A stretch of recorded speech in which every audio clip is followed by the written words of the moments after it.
Aldric Chanciou, j'ai été nommé arbitre fédéral 3, donc arbitre de national. Rémi Landry, je viens d'être nommé arbitre de Ligue 2, après 5 années passées à la fédération. Jérémy Pignard, je viens d'être nommé arbitre fédéral 1, donc arbitre de Ligue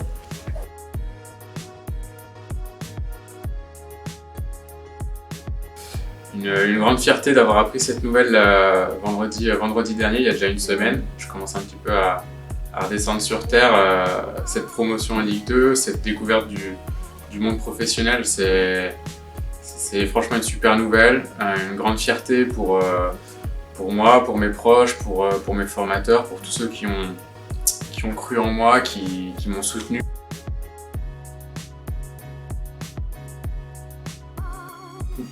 Le vacancier. Rémi, comme tu le sais, on a partagé ensemble l'expérience du sport-études d'arbitrage à Villeurbanne. Ma question est simple, qu'est-ce que ça t'a apporté et qu'est-ce que ça t'apporte au quotidien? Excepté le fait, bien sûr, que tu aies développé des talents culinaires. Blague à part, toutes mes félicitations, je suis fier de toi et heureux pour toi. Et bon début en Ligue 2. Cette petite vidéo de Willy fait beaucoup plaisir. C'est vrai qu'avec Willy, on a attaqué sport-études avec un an de décalage. C'était mon voisin de résidence, il avait un peu de mal à se faire à manger, d'où mes talents culinaires que j'ai su développer pour qu'il puisse se nourrir au quotidien. Non, c'est un super gars avec qui j'ai passé de très bons moments. Il y en a beaucoup avec qui j'ai passé de très très bons moments.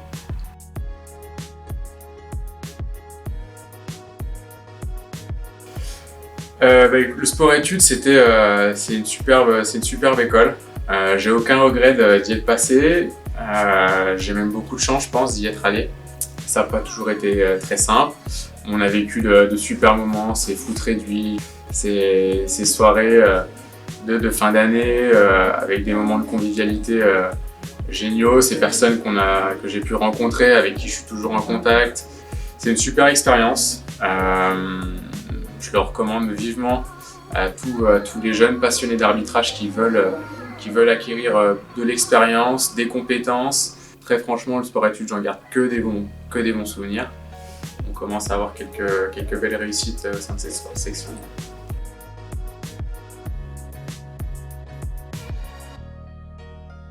Mon parcours, en quelques mots, donc ça fait 8 ans que j'arbitre.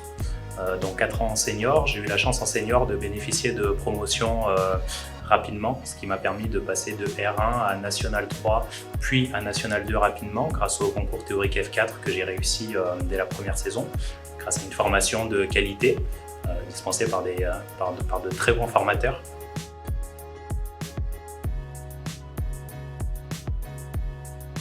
Donc c'est vrai qu'à côté de ma fonction d'arbitre, je suis bénévole dans mon district pour la formation surtout des jeunes arbitres.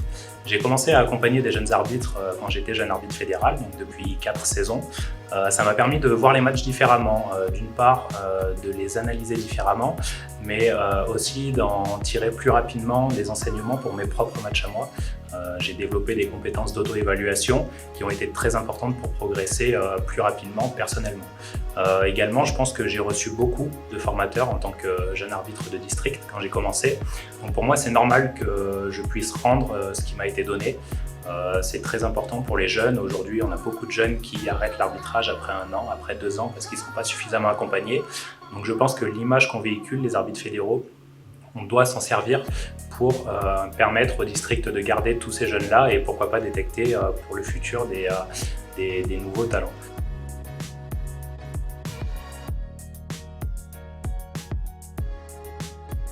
Salut Aldric, félicitations pour ta promotion au niveau national. Juste une petite question, j'ai cru comprendre que tu suivais un youtubeur qui fait des débriefs animés des rencontres de foot. Et vu que tu aspires à évoluer en Ligue 1 dans les années suivantes, comment réagirais-tu si jamais il fait un débrief animé d'une rencontre où tu as officié? L'objectif, c'est effectivement de se construire une carapace, mais effectivement, toutes nos prestations impactent positivement ou négativement sur nous. Alors quand on fait un bon match, personne ne parle de nous, tout va très bien, on est content. C'est pas pour ça qu'on ne doit pas analyser nos matchs en les revisionnant, en voyant ce qu'on peut mieux faire, ce qu'on doit faire différemment. Les prestations négatives sont aussi importantes. Alors parfois, on peut parler de nous, parfois non, mais globalement, on sait. On sait quand on a fait un bon match ou quand on a fait un match moyen ou mauvais. Et il ne faut surtout pas rester dessus, mais se servir de tout ce qu'on a pu faire pour passer à autre chose et progresser. C'est, j'en parlais tout à l'heure, c'est cette capacité d'auto-analyse qui m'a permis finalement de progresser plus rapidement que la moyenne et d'être où j'en suis aujourd'hui. Donc il faut continuer sur cette voie-là.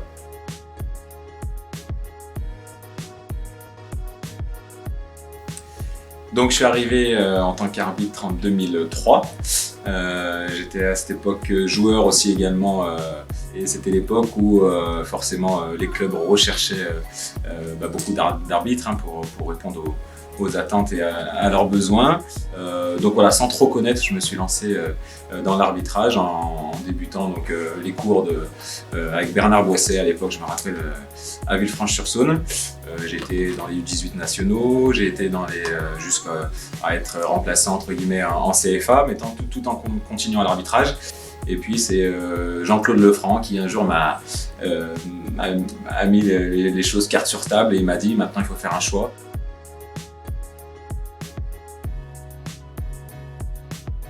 Deux ans en CFA et après la chance de monter en national avec un niveau qui commençait à être déjà très très intéressant, une année de nationale, une année de Ligue 2 et puis à la fin de cette année, je viens d'apprendre il y a quelques jours que j'allais être arbitre professionnel en Ligue 1 parce que tous les 23 arbitres de Ligue 1 cette année passent arbitre élite, c'est-à-dire arbitre professionnel. Donc voilà, aujourd'hui, je suis extrêmement heureux d'avoir appris cette bonne nouvelle et de rentrer dans l'élite de l'arbitrage français. C'est vraiment pour moi une belle fierté. Et voilà, mais je sais que le plus dur commence et que rien n'est jamais acquis. Il faut tout faire pour maintenant essayer de se maintenir à ce niveau et continuer à bosser davantage.